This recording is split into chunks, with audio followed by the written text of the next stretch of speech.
Welcome to On the Dot. We're traveling across the state to find out how TxDOT employees are working together to make projects and progress happen. We start in Austin at the TxDOT headquarters.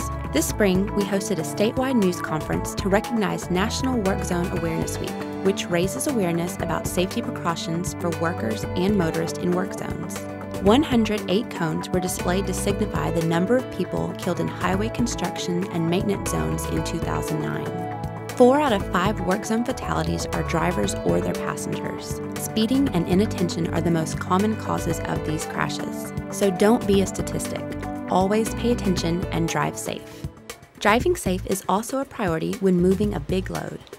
At the end of March, TxDOT provided permits for 3 super heavy electrical transformers traveling from Sweetwater to the Port of Houston. The transformers then headed to Japan for disaster relief efforts following the big earthquake and tsunami. Coming in at 20 feet wide and 197 feet long, these super heavy loads traveled through 6 TxDOT districts: Abilene, Brownwood, Fort Worth, Waco, Bryan, and Houston.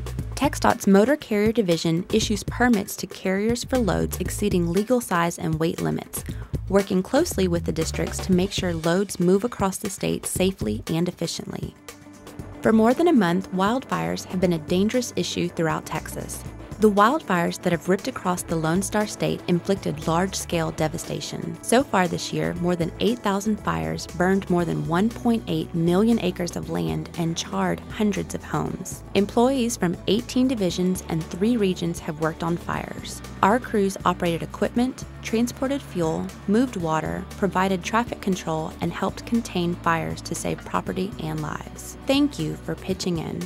Finally, work continues on building and repairing roads and bridges across the state. Earlier this year, the Wichita Falls District made a unique bridge repair in Wilbarger County. The bridge was hit by an oversized load, and engineers determined a first-of-its-kind fix in the district as the best way to repair the bridge.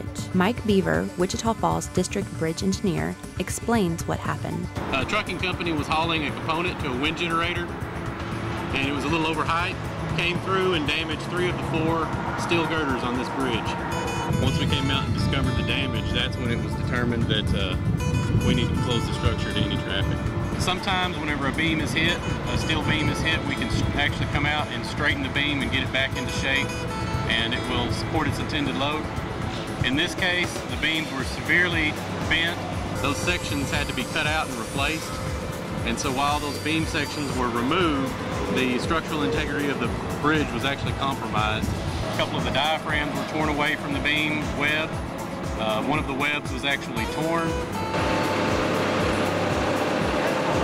It's not likely the structure would have collapsed under its own weight, but had another oversized or overweight load come through, they could have done some serious damage to the bridge. Typically they would erect some temporary scaffolding underneath, but they wanted to minimize the impact to US 287 traffic. So that's where they employed this strong back method to actually support the bridge deck from above. And that was really the best form of repair for this structure. This is the first time we've ever employed this type of bridge repair in our district. We would be looking at several months versus several days if we actually had to come in and replace the structure rather than the repairs that we're actually making to the beams. To replace the structure, we're probably looking at $1.2 to $1.5 million, and this repair was completed under $300,000. Work continues on the Margaret Hunt Hill Bridge over the Trinity River in Dallas. In mid-March, crews poured concrete onto the deck level of the bridge. In mid-April, crews began installing a web of suspension cables on the signature bridge, 58 cables, 29 on each side. Each cable will be attached to the bridge through holes at the top of the soaring 40-story center support arch and secured at the bottom of the bridge deck. The arch was installed in the summer of 2010 and is seen here on this video. When completed, the new suspension bridge will connect downtown to West Dallas.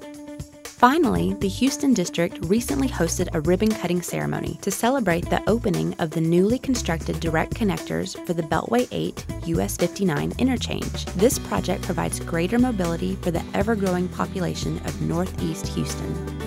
That's it for this episode of On the Dot. Catch up with us again next time as we move across the state to find out what's going on at TxDOT.